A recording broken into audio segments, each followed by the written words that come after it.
காட்டுல கிளியும் காக்காயும் உட்காந்து பேசிட்டு இருந்துதான். அப்ப காக்காயை பார்த்து கிளி சொல்லிச்சான் ரொம்ப திமிரா, யூ டைரக்டி காக்காய் தள்ளி உட்காரு.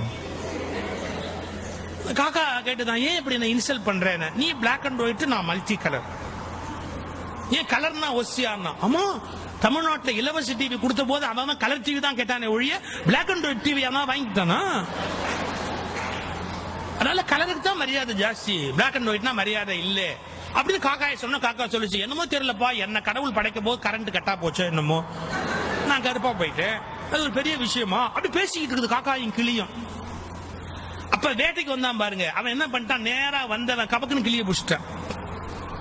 வேட்டைக்கு வந்தவன் கிளி தான் பிடிப்பான், காக்காயை பிடிப்பேன். காக்கா பிடிக்கிறதா ஊர்லயே பிடிக்கலாமே, காட்டுல போய் என்ன பிடிக்க வேண்டியிருக்கேன். ஆக்சுவலா தமிழ்ல காக்கா பிடிக்கிறதுங்கிற வார்த்தை கேட்டிருக்கீங்களே, அது எப்படி வந்ததுன்னு தெரியுமா? காக்கை பிடித்தல், வேற ஒண்ணும் இல்ல. ஒருத்தன் கால் கை பிடித்தாவது வாழ்க்கையில முன்னுக்கு வருது. கால் கை பிடித்தல், காக்கை பிடித்தல், காக்காய் பிடித்தல்னு போச்சு. தமிழ் அது எப்படி ரூட் வந்ததுங்கிறதுக்கு.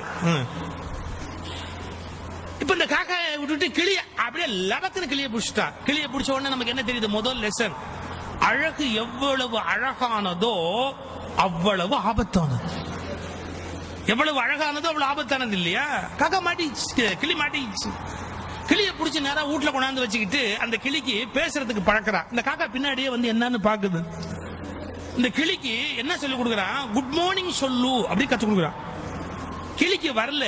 பூண்டு இருக்கு இல்லையா, கார்லிக், பூண்டை சுட்டு நாக்குல வச்சு கிளிய பேச பழக்குவானா. இந்த பூண்டை தூக்கி கிளி நாக்குல வச்சு கீச்சு மூச்சுன்னு கத்துது. அன்னைக்கு அமாவாசை காக்காய்க்கு வாசல்ல சோறு வச்சிருக்கேன். அவன் பொண்டாட்டி கா கான்னு கத்துற உடனே அந்த காக்கா சோத்தை பார்த்து கிளிய பார்த்து, சோத்தை பார்த்து கிளிய பார்த்து ஒரு வார்த்தை சொல்லிச்சு, பாத்தியாடா, அவன் பாஷையில பேசுறதுக்கு உனக்கு சூடு வைக்கிறான், என்ன என் பாஷையில கூப்பிட்டு சோறு வைக்கிறான்.